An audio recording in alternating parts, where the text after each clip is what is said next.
Today's lecture covers the physical principles that are needed to understand human movement. The content of today's lecture is also covered in Chapter 4 of the Newman textbook. Much of today's lecture is devoted to reviewing the physics that is needed to understand the biomechanics of human movement. The physics that we need is called classical mechanics. This branch of physics has developed from the fundamental physical relationships that were discovered first by Isaac Newton. Newton's laws that we will review over the next few slides are the law of inertia, the law of acceleration, and the law of action-reaction. Let's look at the first of these laws, the law of inertia. The law of inertia states that a body will maintain a state of rest or a state of constant velocity unless acted on by an external force that changes the state. The stack of stones shown here, or cairns as they're sometimes called, will remain at rest, that is motionless, unless a force from a strong gust of wind or a force from someone trying to add another stone acts upon this structure. The skater shown here comes pretty close to having a state of constant velocity. Given the low friction of the surface, the skater, once moving, will tend to keep moving at the same velocity.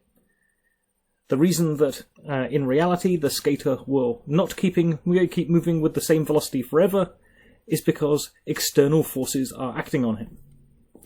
Frictional forces between the skate and the ground will act to slow him down. So will drag forces from air resistance. In both a state of rest and a state of constant velocity, the forces in the system are balanced. By balanced, I mean that any forces pointing in one direction are countered by equal and opposite forces acting in the other direction. The technical term for these states of balance is called static equilibrium, in the case of a state of rest, and dynamic equilibrium in the case of a state of constant velocity. A useful way to remember this law is by remembering what the term inertia means. We will talk about this again later, but inertia is an object's resistance to being accelerated. Both the motionless stones and the skater that is gliding at a constant velocity have zero acceleration. Only when external forces act upon them will they accelerate or decelerate. Let's compare two gliding skaters. So here we have an adult skater and a child skater. The kid has less inertia because less external forces will be needed to decelerate them. Intuitively, we know this because we know if we were to get hit front on by this kid, if they were hurtling towards us when we were standing on an ice rink, it would hurt a lot less than if we were to get hit by the adult. A skater has a tendency to continue gliding with a constant speed and direction because of the property of inertia. Next we have the law of acceleration. A force applied to a body causes an acceleration of that body of a magnitude proportional to the force, in the direction of the force and inversely proportional to the body's mass. Put in other terms, force equals mass times acceleration. What we see from this formula is that both force and mass can be understood in relation to acceleration. A force that is not balanced by a counteracting force is a cause of an acceleration. A mass determines an object's resistance to being linearly accelerated. That is, its inertia. The law of reaction states that for every action there is an opposite and equal reaction. Put another way, when one body exerts a force on a second body, the second body will exert a force that is equal in magnitude and opposite in direction onto the first body. In the picture, we see one body, the human foot, exerting a force on a second body, the ground. When this occurs, we expect the ground to exert a force that is equal in magnitude and opposite in direction onto the foot. It's important to become familiar with the concepts of static equilibrium and dynamic equilibrium. To understand these concepts, let's look at what the words static, dynamic, and equilibrium refer to. The word static comes in reference to the study of statics. Statics is the study of forces, the forces acting on an object that is at rest. Dynamic makes reference to the study of dynamics. Dynamics is the study of forces acting on a body in motion. In a state of equilibrium, there are no unbalanced external forces and no linear or rotational accelerations. In other words, the linear and rotational accelerations will be equal to 0. In static equilibrium, linear and rotational velocities are equal to 0. In dynamic equilibrium, linear and rotational velocities are not equal to 0, but they are a constant non-zero value. In talking about forces, we can make a distinction between non-contact forces and contact forces. In the context of biomechanics, the only non-contact force that we tend to consider in our analyses is gravity. Other non-contact forces include electric forces and magnetic forces. Newton's law of universal gravitation states that all bodies are attracted to one another with a force that is proportional to the product of their masses and inversely proportional to the distance between them. Stated another way, the force due to gravity that is acting between two bodies is a function of the gravitational constant, big G, the masses of the two bodies, and the distance between the two bodies. Big G in our equation is not the same as little g, which you may have experienced before when you've been calculating weight. Little g is the constant that represents the effect of gravity on an object that is located on the surface of planet Earth. Little g is calculated by multiplying big G by the mass of the Earth and then dividing that by the square of the radius of the Earth. Contact forces result from the mechanical interaction of two objects that are in contact with each other.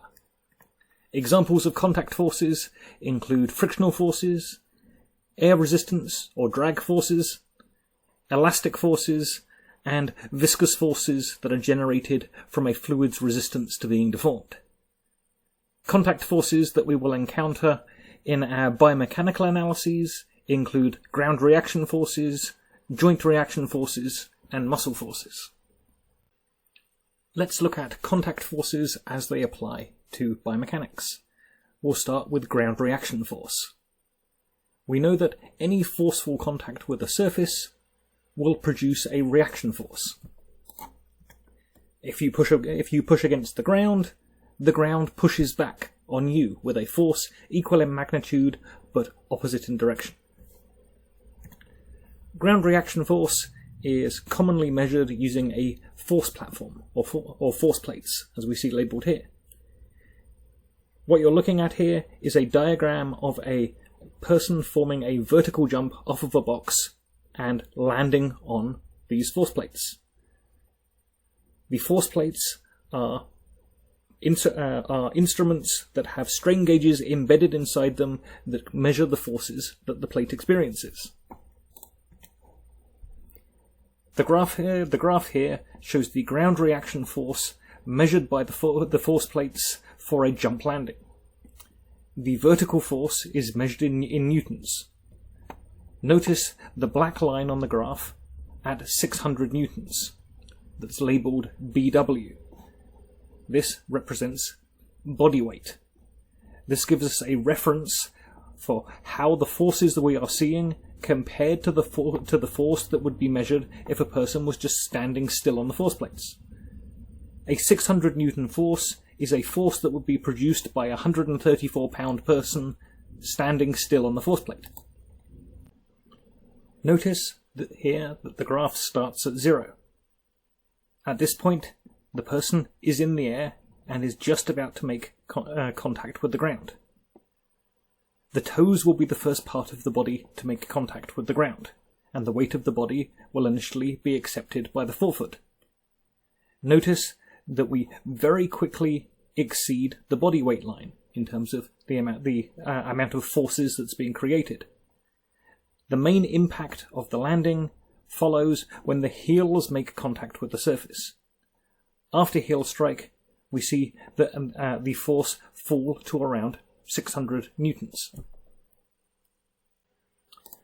Here we see the foot forces and ground reaction forces associated with a foot strike in running. The foot produces a force against the ground, and in accordance with Newton's third law, the ground generates a ground reaction force in the opposite direction that has equal magnitude.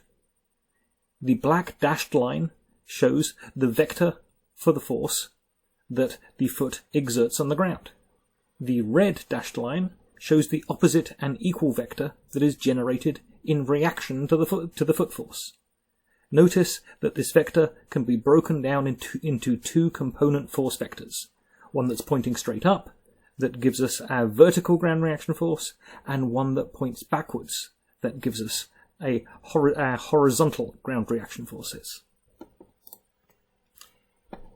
Here we see data for the vertical component of ground reaction force during a foot strike in running that would be measured using a force platform. The solid black line in this graph is for a midfoot strike. The dashed line is for a heel strike. The difference here would be a strike made with heavily cushioned running shoes, where you'll be having a heel strike, and more likely minimal running shoes, where you'll be much more likely using a midfoot strike. The two lines that we see in the graph are quite similar, with one exception. With a heel strike, we see that greater forces are experienced much more quickly. Thus, the rate of force build-up is higher for the heel strike landings. The next contact force to consider is friction. The force due to friction depends upon the coefficient of friction, that is represented with the Greek letter mu, and as well as the component of the ground reaction force that is normal to the orientation of the surface. The word normal here is a mathematical term. It refers to a line that intersects a surface at a right angle. In the diagram, we see a downward force labelled mg, where m is the mass of the object and g is the effect of gravity on the object, assuming that object is located on the surface of the Earth.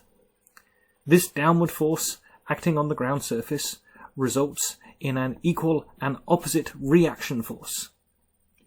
We can see that this force is normal to the ground plane and is therefore the normal force, and we've labelled this R. If we impose an external force on this box here with a black arrow, a frictional force will be generated in the opposite direction. In order to move the box, it's necessary to overcome the frictional forces. There are two types of frictional forces that we need to understand. Static frictional forces,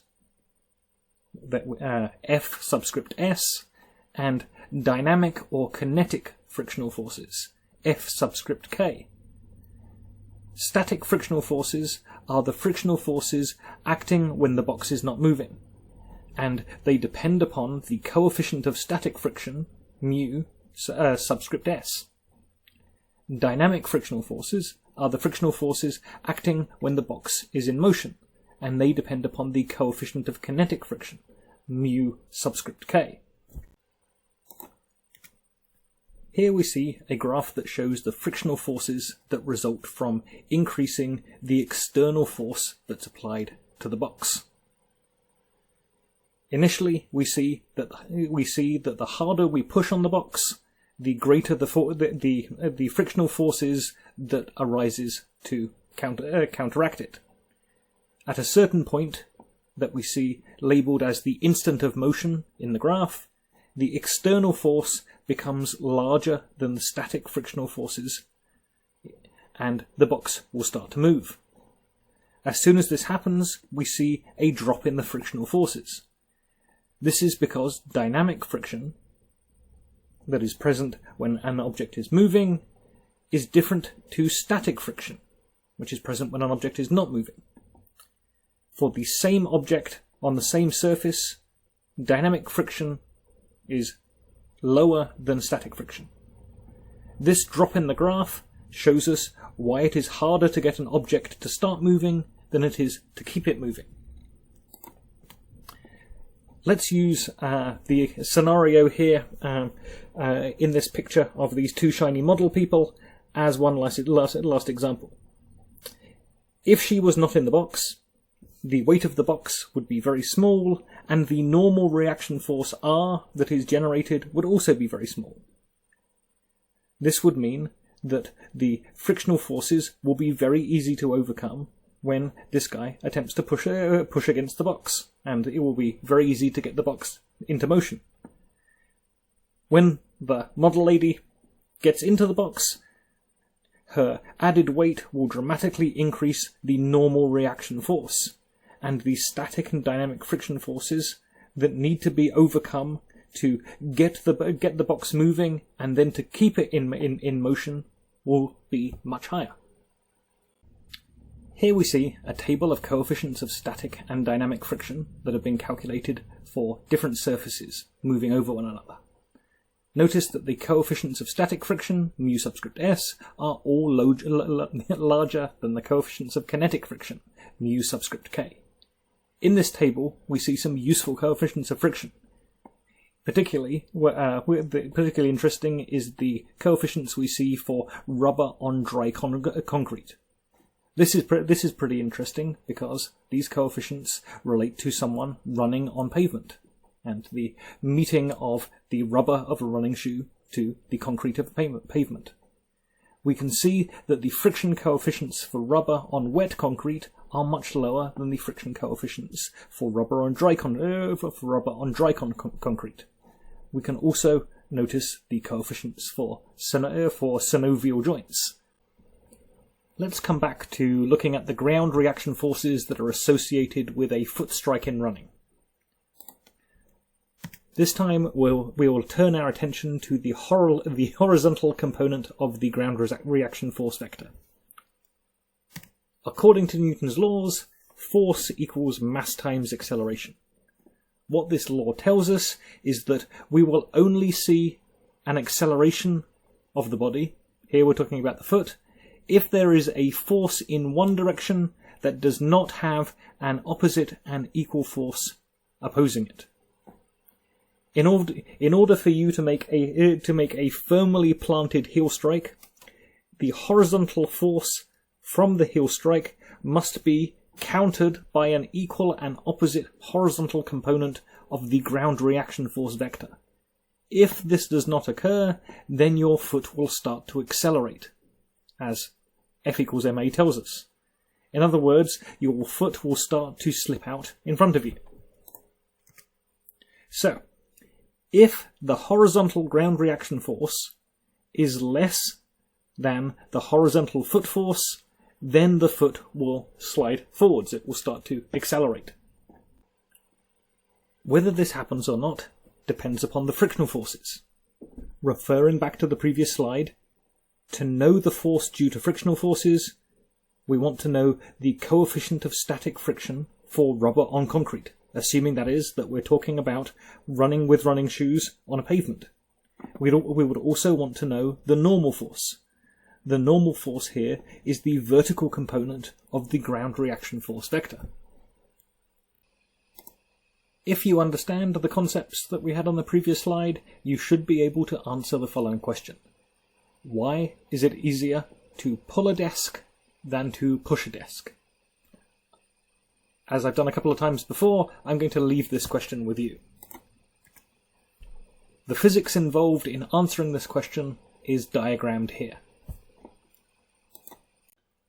Let's take a look at some more biomechanical contact forces. Here we see an illustration of the force vector associated with a muscle force. Notice that the direction of the muscle force vector follows the line of action of the muscle. Last lecture we considered the factors that impact the magnitude of force that can be generated by this muscle, including the type of lever that we have here. As with the ground reaction forces that we looked at for heel strike, we again consider two components of the force vector, Fx and Fy. We've come across Fy before. It is the force vector that is used to calculate a joint torque. Fx is significant because it's the direction in which the articular surfaces of the radial head and the trochlear notch of the ulna are acting on the humerus. We see a direction of rotation labelled here. We will actually see motion or rotation in this direction if the internal torque that's created by the action of the biceps is greater than the external torque that results from the forces of gravity acting on the limb. The next contact force that we will consider is elastic force. Elastic force depends upon how stiff a spring is and how much it is deformed. In the formula here, F is the elastic force, K is the constant of proportionality, or as it's often otherwise referred to, the stiffness coefficient, and delta S is the change in the length of the spring. In springboard diving, the diver jumps up onto the end of the springboard. The jump landing on the end of the springboard acts to dynamically load the springboard with a force that is far greater than that created by simply standing on the end of the board.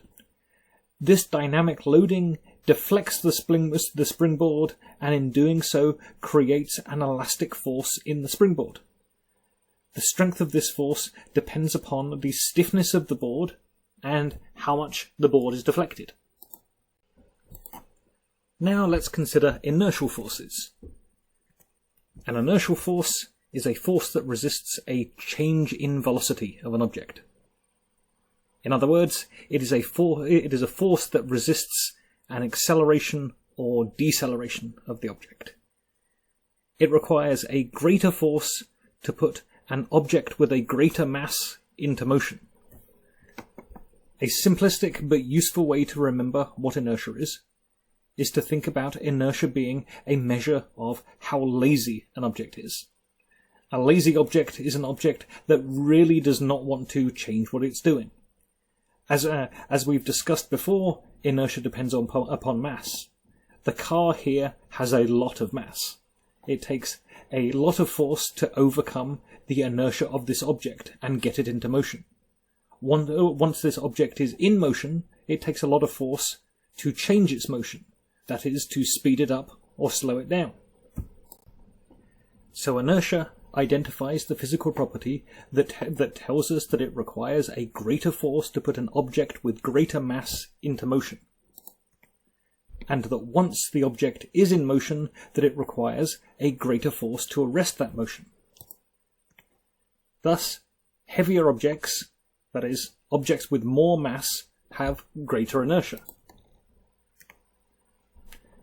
Body segments in motion often exert a force on other segments, and these forces can be due to inertial forces rather than muscular forces. Take the example here of how the arms can be used in a vertical jump. Part of the physics here relates to inertia. The arms are put into motion during the jump and are effectively flung upwards. At the end of the arm's range of motion, activation of muscles such as the pectoralis major and the latissimus dorsi will pull on the arm. Given that the arms have mass, they will have an intrinsic physical tendency to resist being slowed down. Thus, the inertial forces created by slowing the upward motion of the arms can be pulled on, and can be used to help lift the body up into the air. Let's now look at another type of biomechanical contact force, joint reaction force. Joint reaction forces arise in opposition to the muscle forces, forces due to gravity, and inertial forces that act at a joint. Here we see the joint reaction force depicted at the knee. The joint reaction forces experienced here depend upon the mass of the body above the knee, the rate of deceleration of the body as it lands, here we're talking about inertial forces, and the forces of the muscles acting across the knee. In the diagram here, we can see the joint reaction force vector being decomposed into a compressive force vector and a shear force vector. The compressive force vector tells us about how the tibia is being loaded along its longitudinal axis. The shear forces tell us something about the forces that are acting to pull the two joint surfaces apart, and thus it's telling us about the stresses and strains that will be experienced by the joint capsule. Joint reaction forces are important for two reasons. First, they tell us about the forces experienced at the articular surfaces, and therefore the likelihood that those surfaces might be damaged. Second, joint reaction forces are a key part of a common biomechanical analysis called a link segment analysis. We will talk about this analysis a little in another lecture. This analysis considers the forces acting at different segments separately, and is used to understand how forces move through the body. Over the next few slides, I will be going through a number of physical quantities. Each of these physical quantities are important for you to know. Understanding these quantities will give you a richer and deeper understanding of human movement. We'll start with the concept of momentum. Momentum is the impetus gained by a moving object. The intuition behind momentum can be understood in the following scenario. Would you rather be hit head-on by Usain Bolt running at you at 28 miles an hour, or a truck driving at you at 20 miles an hour? In case you don't know the answer to this question, stay away from the truck. Unless that is that Usain Bolt is running while holding really sharp scissors. Momentum depends upon the mass of an object and its velocity. The faster an object is going, the more momentum it has. The more mass an object has, the more momentum that it has. To fully appreciate the significance of the concept of momentum, we need to also know one of the basic laws of physics. That law is the conservation of momentum. This law states that the total momentum of two objects before a collision will be equal to the total momentum of the two objects after the collision. Here we see two girls running at each other, with one girl holding a Pilates ball. The girl on the left is much heavier than the girl on the right. Conservation of momentum tells us that if the heavier girl, with mass m1, bounces back from the collision with a speed that is lower than the speed that she had during her initial running towards the collision, then the smaller girl with mass m2 will bounce back with a speed that is much faster than the running speed that she had running into the collision. Put more simply, the little girl is going to go flying. The exact result that we will see here will also depend upon inertial forces, frictional forces, and the statics of each person's posture. So, for example, if they ended up with a foot planted on the ground and were leaning forward at the moment of impact. We can see the conservation of momentum represented in this equation. On the left, we have the sum of the momentums before the collision, and on the right we have the sum of momentums after the collision. The law states that these sums for before and after the collision must be equal to each other. Unfortunately, I can no longer find the YouTube video that I got this picture of the two girls running into from, but I should have given you a link to another video in your notes of a similar video. In this video, pay attention to what is happening and think about how concepts such as inertia, momentum, and friction can explain what you're seeing. If you're paying attention, you'll realise that there is a lot to learn from studying dumbasses on the internet. If momentum is the impetus gained by an object, impulse is what gives or causes that impetus. Impulse equals the product of a force and the time interval over which that force acts.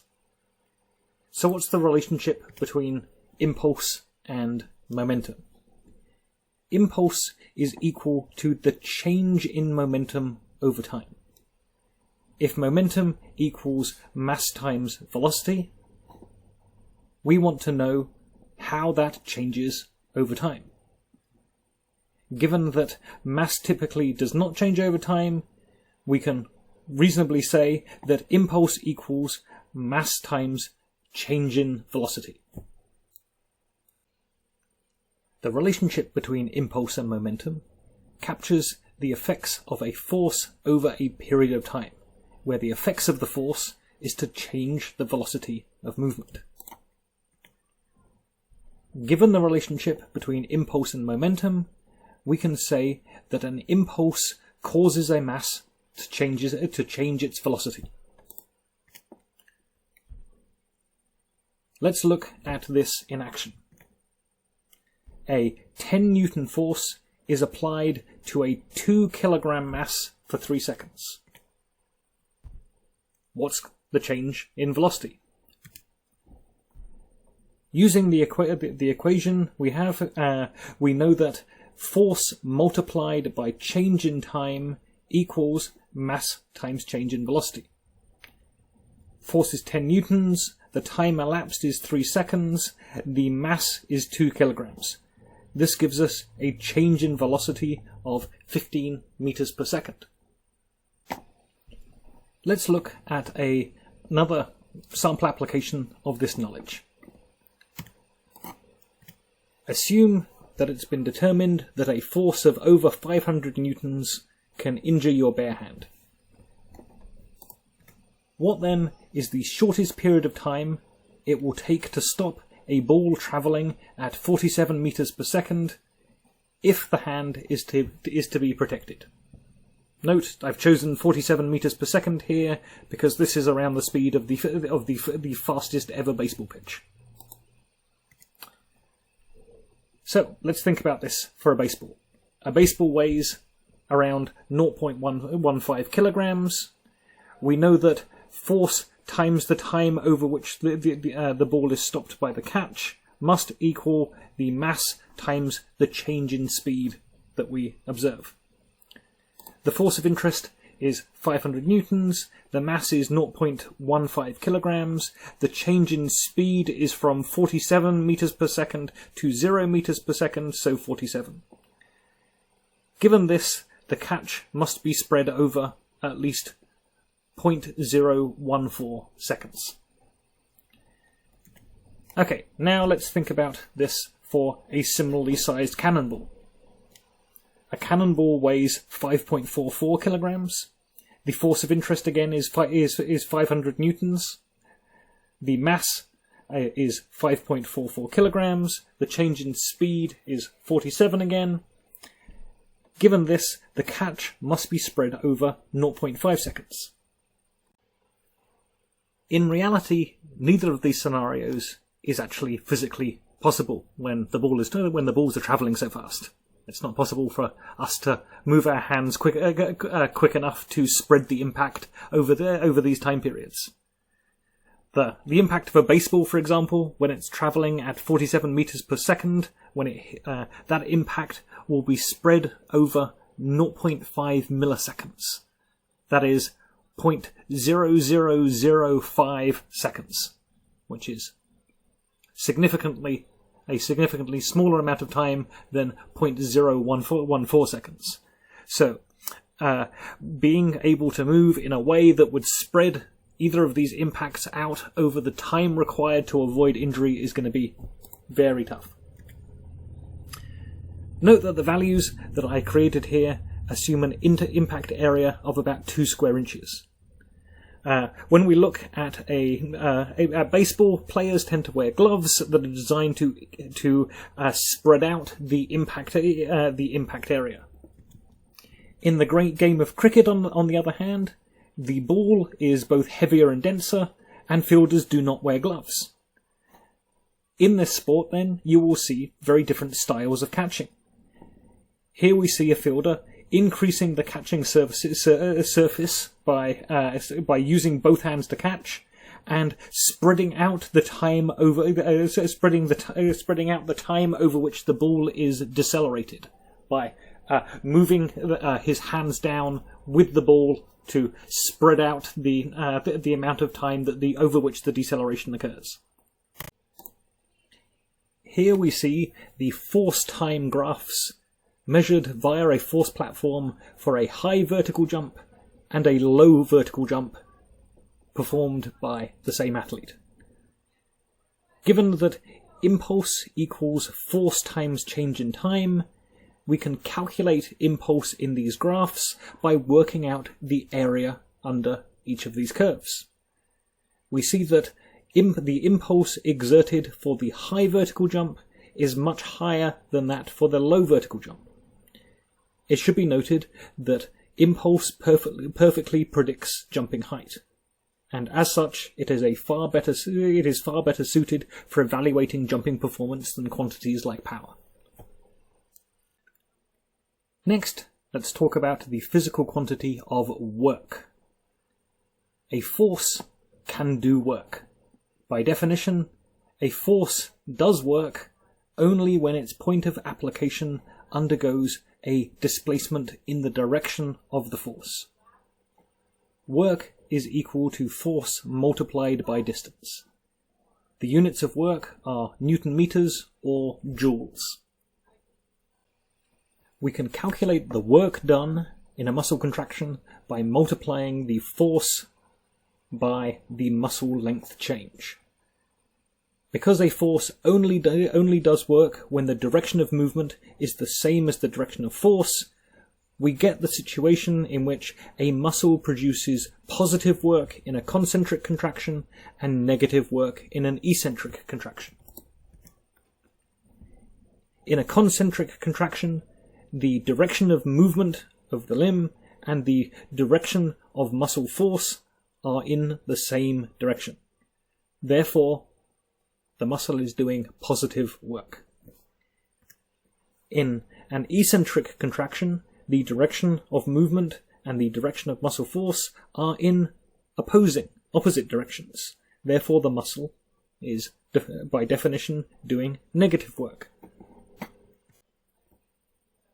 It is worth noting that the external load here can be said to be doing positive work in this case, since the direction of the movement and the direction of the external load force, so the gravitational force vectors, are in the same direction.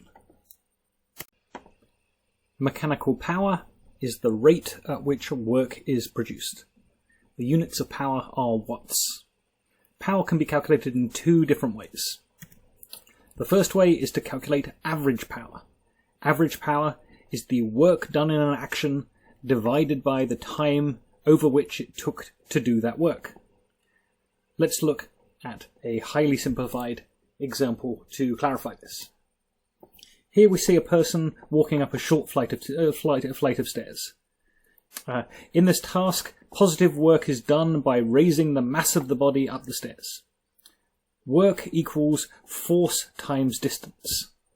For a 180-pound person, gravity creates an 800 Newton downward force, raising the body up the stairs is going to require an opposing upward force to raise the body up, and this force will need to act over a distance of 0.9 meters. So here, in our very rough calculation, we have 720 Newton meters of work that at an absolute minimum must be done to raise this person up the stairs. Average power is going to concern the time interval over which this work is done. If the person excuse me, walks up the stairs in 3 seconds, the average power is going to be 720 Newton meters of work divided by the 3 seconds of time taken to get up the stairs. This gives us a power of 240 watts, or 240 Newton meters per second. This value tells us about the power we need to get a certain amount of work done in a certain amount of time. If we have another person come in and perform the same task in 1 second, the average power would be 720 watts. Thus, when work is done more quickly, it is said to have more power. The second way of calculating power is as instantaneous power. Instantaneous power is equal to force times velocity.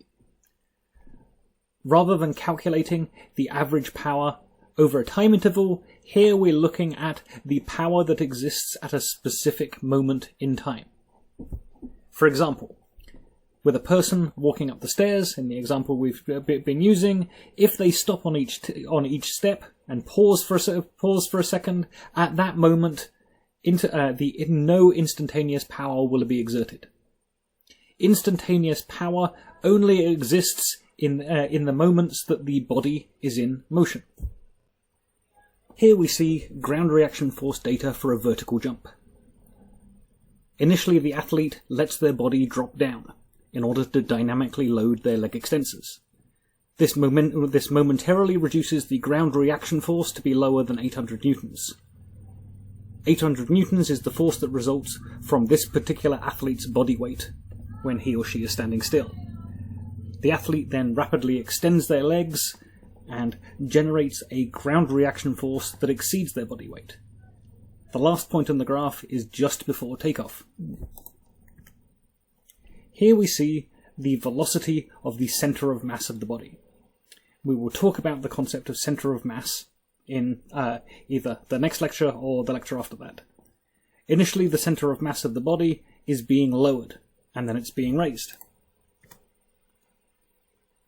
Using the force and velocity data that we have in the top two graphs, we can calculate an instantaneous power at each time point. Instantaneous power is negative when the body is being lowered, and positive when the body is being pushed upwards. So, when we're talking about instantaneous power, if force and velocity have the same directions, we will have a positive power. If force and velocity have opposing directions, we will have negative power. Next concept we're going to talk about is energy. Mechanical energy is the capacity to do work. The units of energy are joules. When we're talking about biomechanics, there's three forms of energy that are going to be the most relevant for us: kinetic energy, potential energy, and strain energy. Let's start by talking about kinetic and potential energy. Kinetic energy is the energy that exists by virtue of a mass being in motion. More precisely, it depends upon the velocity with which an object is moving.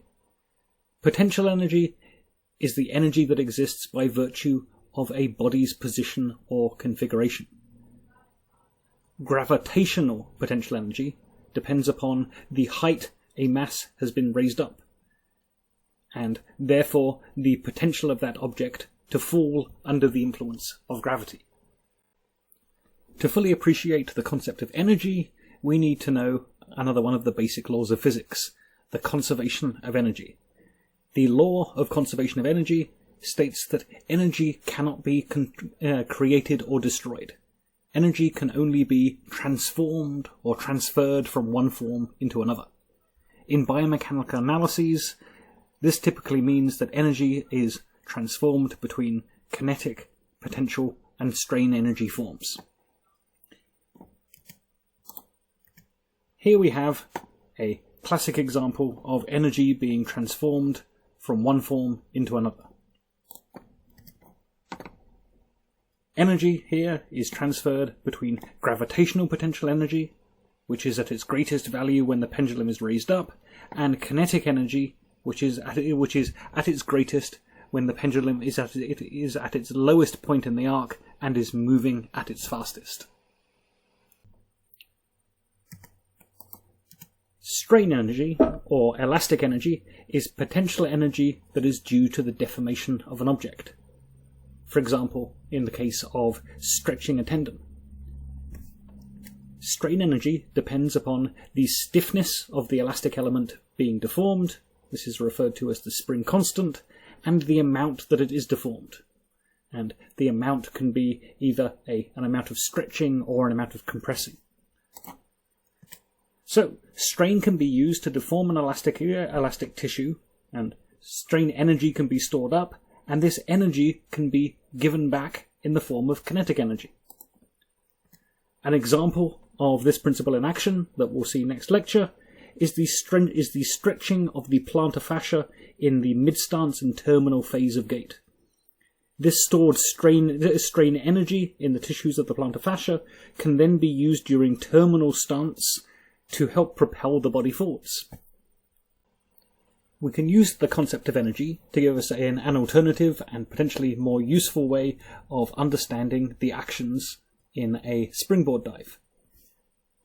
At the height of the jump onto the end of the board, we have a large amount of gravitational potential energy stored up. This is then converted into kinetic energy as gravity pulls on the body and accelerates the body downwards. Contact with the board converts this kinetic energy into elastic potential energy as the springboard deforms.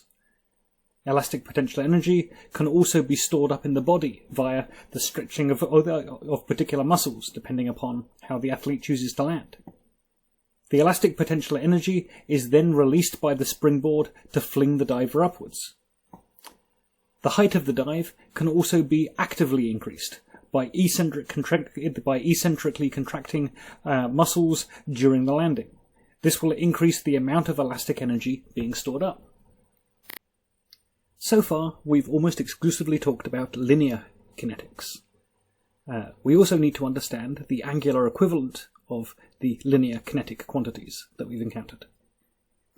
The angular equivalent of mass, or more precisely inertia, is the moment of inertia. The angular equivalent of force is torque. The angular equivalent of momentum is angular momentum.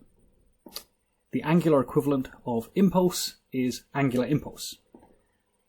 In the formula for torque, you will notice that we have used a special symbol to signify that the distance we are talking about here, when we're talking about force times distance, is a moment arm. Specifically, it's the length of a line that is perpendicular to the line of action and goes from the line of action to the joint axis. Newton's second law of linear motion is that force is equal to mass times acceleration. Mass, in that equation, is the property that determines an object's resistance to being linearly accelerated. Newton's second law of rotary motion is that torque equals an object's moment of inertia, here identified as I, multiplied by its angular acceleration. So there are intuitive connections between mass when it comes to linear motion and the moment of inertia when it comes to rotary motion. The moment of inertia, then, is the property that determines an object's resistance to being rotationally accelerated.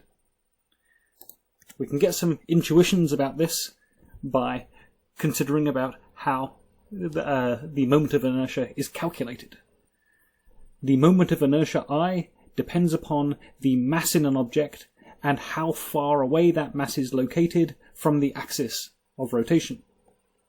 Here we see a baseball bat, and we have identified an axis of rotation for the bat as it is swung. To calculate the bat's moment of inertia, we want to know how the mass in the bat is distributed. Here we see that some of the mass in the bat is in the handle, close to the point of rotation, but most of the mass of the bat is far away from the point of rotation. We can show this more precisely here when we see the shape of the bat broken down into many little blocks of mass. We see that most of the mass, most of the blocks, is far away from the point of rotation. This means that the object will have a relatively high moment of inertia, and therefore will have a relatively high resistance to being rotationally accelerated. Now, if we grab the bat from the opposite end and rotate it from that point, our moment of inertia will change. Now when we look at the bat, we will see that most of the mass is close to the point of rotation, and that only some of the mass is far away from the point of rotation. This situation creates a much lower moment of inertia, and means that the bat will resist being accelerated far less. From your own experiences, I'm sure that you know that it's far easier to rotate the bat when you hold it at the fat end, that you can whip it around far quicker. Here we see the rotational equivalence of kinetic energy and work. The rotational equivalent of kinetic energy depends upon the moment of inertia and angular velocity. The rotational equivalent of work depends upon torque and angular displacement. In the case of angular work, we see that elbow flexion would create positive angular work. In elbow flexion, work is positive because the angular displacement of the forearm is in the same direction as the direction of the applied torque. For the last part of today's class, I want to take you through the logic of performing a basic biomechanical analysis. For the purposes of this class, I will not be asking you to perform any biomechanical analyses yourself, but I do want you to learn and to know the steps involved in performing them. Understanding the steps will allow you to have a good conceptual understanding of what has happened when someone tells you they've performed a particular type of biomechanical analysis, or when you see a biomechanical analysis performed in a paper that you're reading. The analysis that we're going to look at today represents one of the most simple types of biomechanical analyses. The analysis we're going to look at today is simple for two reasons. First, the analysis will only be performed in a single cardinal plane, and second, we will not be considering any situations where the body is in motion. If the body is not moving, it means that internal and external forces acting on the body are going to be balanced. This balance of forces, referred to as static equilibrium, simplifies our analysis, as I'll show you shortly. So, going through a biomechanical analysis. Phase 1 of the analysis is to set a goal for the analysis. Here we see a situation where an individual is holding a weight out to their side. A simple goal that we can set for our analysis of this action might be to know how much muscle force is required by the glenohumeral joint abductor muscles in order to keep the arm abducted at 90 degrees, as it is here. Phase 2 of the analysis is to identify the assumptions that we can make given the type of action that we're analysing. As I've already alluded, given that the arm in our case is not moving, we can assume a state of static equilibrium. Static equilibrium implies that the sum of all of the forces and the sum of all of the torques acting on the body are both equal to 0. This means that the sum of all positive and negative forces acting in the x direction equals 0, and the sum of all positive and negative forces acting in the y direction also equals 0. Lastly, it means the sum of all clockwise and anti-clockwise torques acting at each joint is equal to 0. Phase 3 of the analysis is to define and create a free body diagram. And there's a number of steps in order to do this. Step 1 of this phase of the analysis is to identify and isolate the free body under consideration. Here, the body that is freed in the free body analysis is the arm and the ball. Step 2 of phase 3 is to define a reference system or a coordinate system for the analysis. We can see here that the coordinate system that we've chosen for this analysis involves x and y. We can see this displayed above the shoulder in our diagram. Here, the x and y coordinate reference frame is oriented so that the x-axis is parallel with the segment of interest. Step 3 is to draw the forces acting on the system. This includes the gravitational forces acting on the ball and the arm, and the direction of pull of the glenohumeral joint abductor muscles. Next, we will draw the joint reaction forces acting at the glenohumeral joint, and lastly, we'll write the governing equations of motion and solve for the unknown muscle force that we're interested in learning about in our analysis. Before I lead you through an analysis, there are some details I want to talk about to help clarify what's going on in the analysis. In step 2 of defining and creating a free body diagram on the last slide, we established a coordinate reference frame. We talked about positioning and orienting an x-y axis coordinate frame. In the x and y axis coordinate frame, we can see that we've chosen a positive x to be leftwards and a positive y to be upwards. In choosing x and y, notice that we've made x parallel to the body segment of interest. This is a common decision in biomechanical analyses, and as we will see in the next few slides, lining up x in this way can make our life a little easier. What we did not discuss on the last slide is what counts as a positive shoulder rotation, or what counts as a negative shoulder rotation, or more usefully, since the arm is not moving, what counts as a positive shoulder torque and what counts as a negative shoulder torque. When we look at the line of action of the glenohumeral joint abductor muscles, we see that it will be generating a counterclockwise rotational force, or torque. Do we want this to be a positive torque or a negative torque? Technically, we can choose either.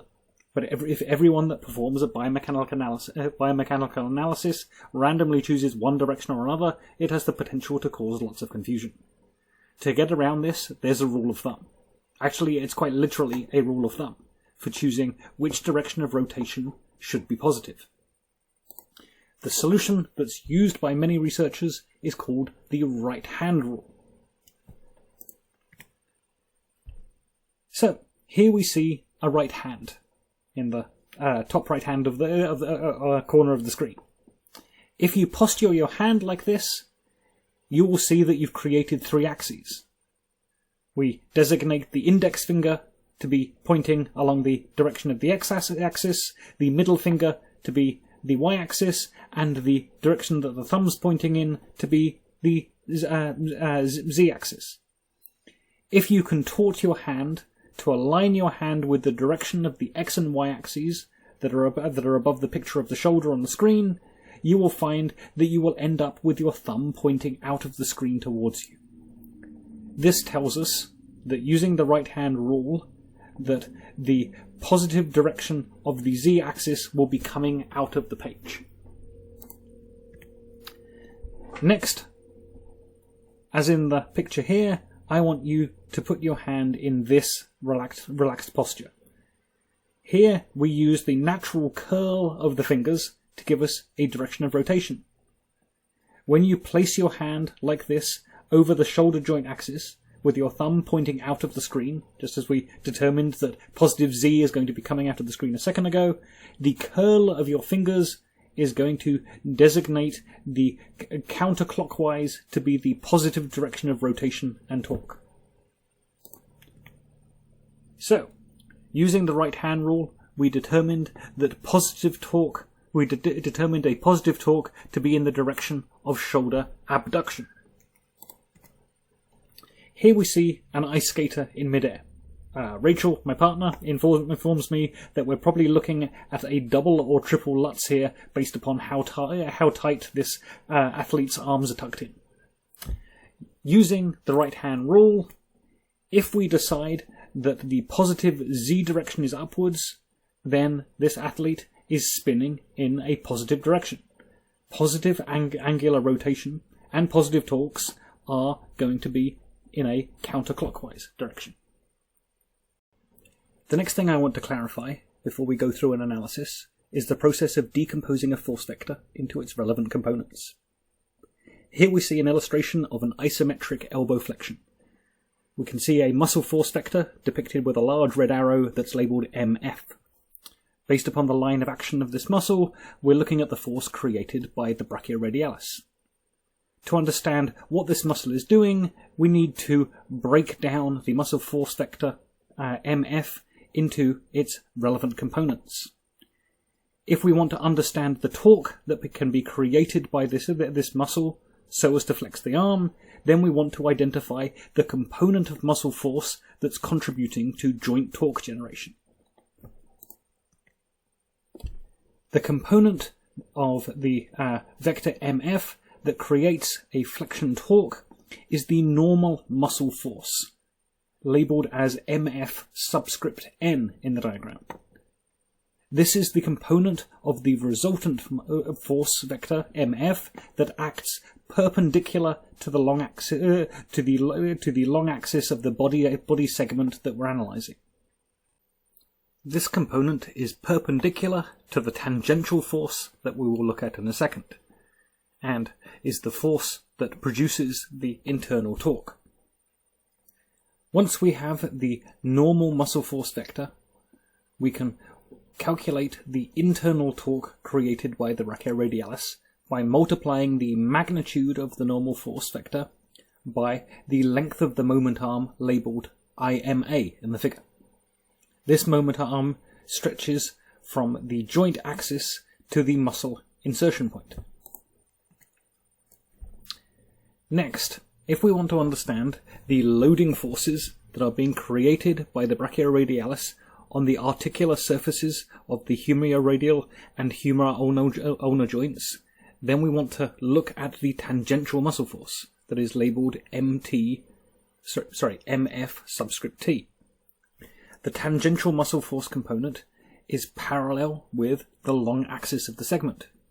It has the effects of compressing the bones and stabilizing the joints. It is also notable that this vector makes no contribution to joint torque.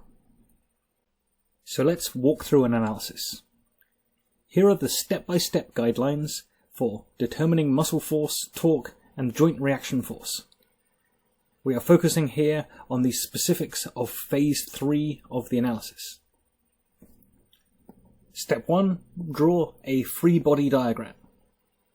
Step 2, establish a reference frame with the x-axis parallel to the isolated body segment. Step 3, resolve all forces into their x and y components. Step 4, identify the moment arms. Step 5, use the fact that in a state of static equilibrium, the sum of torques around a joint will be equal to 0, in order to find the unknown muscle torque and force. Step 6, use the fact that in a state of static equilibrium, the sum of forces in the x and y direction will be equal to 0. And we can use this in order to find the x and y components of the joint reaction force. Lastly, step 7, compose the x and y components to find the magnitude of the joint reaction force. Okay, that's the list of the step-by-step guidelines. Over the next couple of slides, let's actually go through this and put them into action. So let's walk through an example of applying the guidelines. Here we have a person holding a weight. Given the situation, we can set the goals of our analysis to be determining the torques that are generated by the biceps brachii and determining the forces encountered at the joint. Since the weight is being held still, in our analysis we can assume static equilibrium. Now, let's apply the steps that we went through on the previous slide. Step 1 is to draw a free body diagram. Here, the task is to identify and draw the points of rotation, the orientation of the segment, the location of the center of mass of the segment, the gravitational force vector associated with the segment, S, the gravitational force vector associated with the held weight, W, and the point of origin and magnitude and direction of the muscle force vector, M. Step 2 is to establish a reference frame with the x-axis parallel with the isolated body segment. Step 3 is to resolve all forces into their x and y components. This is the vector decomposition process that we considered a couple of slides ago. On our free body diagram, we can see that the force vectors for the muscle in red, the segment in black, and the weight in green are each resolved into their x and y components. Notice here that the y components of these vectors are the normal forces, and are therefore the ones that will contribute to joint torques. Here we see how component vectors can actually be calculated. The component of muscle force in the direction of the x-axis equals the magnitude of the muscle force vector multiplied by the cosine of the angle labelled alpha. Step 4 is to identify the moment arms. We have our axis of rotation in the shoulder. The moment arms, shown as brown lines in the figure, extend from the axis of rotation along the segment until they meet the normal force vectors for the muscle, and for the segment, and for the weight. The moment arm, labelled IMA, is the internal moment arm that extends out to meet the normal muscle force vector. The two moment arms labelled EMA are the external moment arms that relate to the external torques that will be generated by the effects of gravity on the mass of the segment and on the mass of the weight. Remember that we are identifying these moment arms in order to be able to calculate torques at the joint. We are only looking at the y component of the force vectors because those are the vectors that are perpendicular to the moment arm, and as such will be the forces that create the joint torques.